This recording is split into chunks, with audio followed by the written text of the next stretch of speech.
یہ کرونا نے نا جی بڑا ظلم کیا ہے۔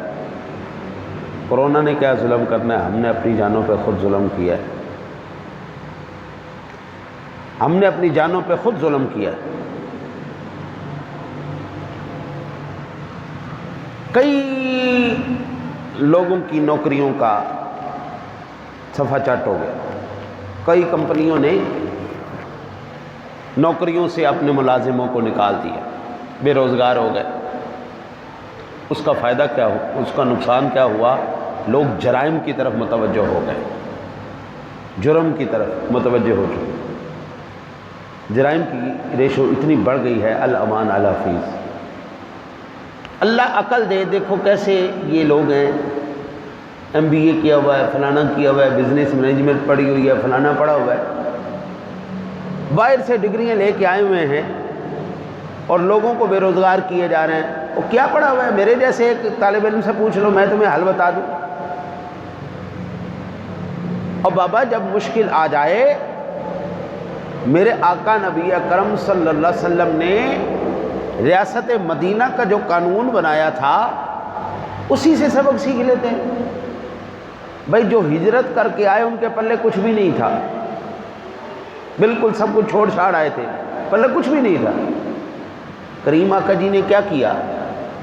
مدینہ کے جو انصار تھے، وہاں کے جو پکے رہائشی تھے، جائیدادوں کے مالک تھے، اچھے سیٹل لوگ تھے، حضور نے کیا فرمایا؟ بھائی میں تمہیں ان کا بھائی بنا رہا ہوں، اب تم اپنا کچھ مال ان کو دے دو۔ وہ کیا ہوا؟ بیلنس ہو گیا۔ جن کے پاس تھا انہوں نے ان کو دے دیا، جن کے پاس کچھ نہیں تھا۔ فائدہ کیا ہوا؟ جرائم نہیں بڑھے، محرومی نہیں بڑھی، حسد کینہ بغض چوریاں نہیں بڑھی، معاشرے کے اندر ایک لیول آ گیا۔ یہ جتنے بھی کاروباری لوگ تھے، جتنے بھی ادارے تھے، جتنی بھی فیکٹریاں تھیں، جتنے بھی یہ چیزیں چلا رہے تھے، 12 گھنٹے ڈیوٹی لینے کے بجائے یہ 6 گھنٹے کی 2 شفٹیں کروا لیتے۔ آدھوں کو 6 گھنٹے پہلے دے دیتے، آدھوں کو 6 گھنٹے دوسرے دے دیتے، اور تنخواہ 6 گھنٹے کی دے دیتے۔ جو 50% انہوں نے نکال کے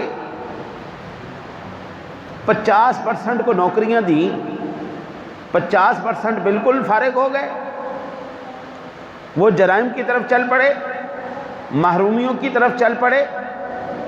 ان کو کیا چاہیے تھا؟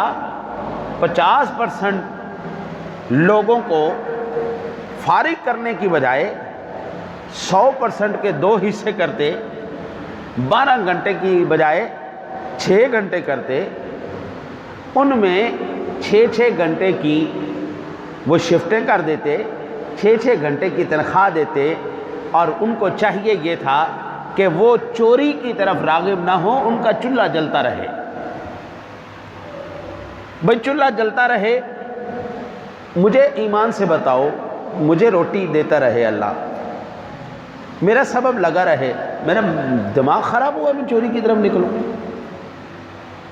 مسجدوں کے گلے چوری ہو گئے، مسجدوں کی چیزیں چوری ہو گئیں، بینکوں میں، دکانوں میں، فیکٹریوں میں لوگ ایسے چھین چھان کے لے کے جا رہے ہیں۔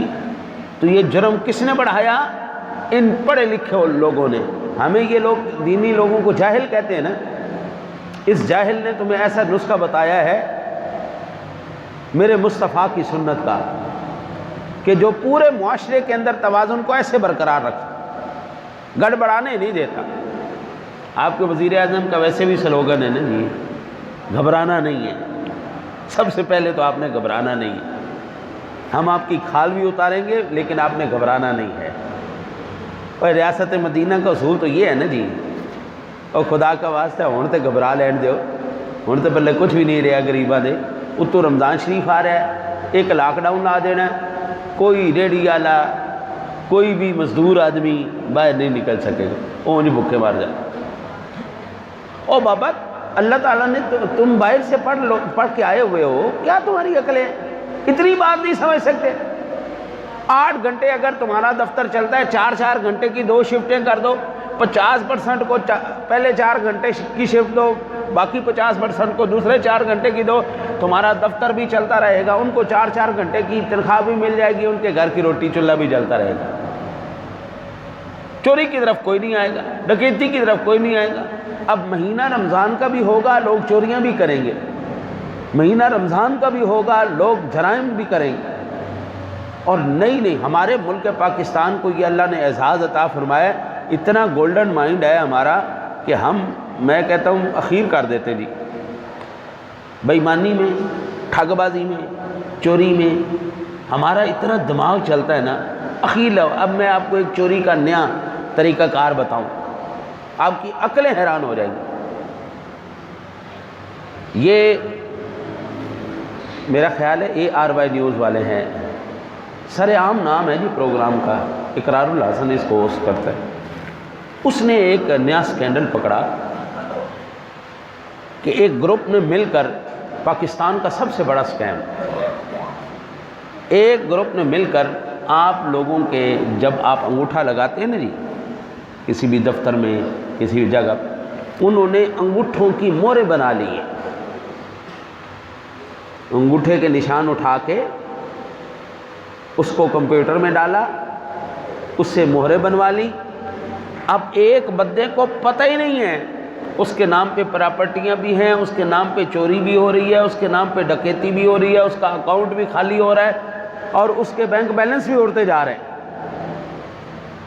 اب عقل دیکھو، انگوٹھے کا نقل تیار کرنا یہ کوئی معمولی بات ہے؟ اور اتنے انگوٹھوں کی مہریں انہوں نے تیار کی، اور وہ 2 نمبری میں، تو ہم پھر سبحان اللہ، ہم سے آگے تو ہے ہی کوئی نہیں۔ البتہ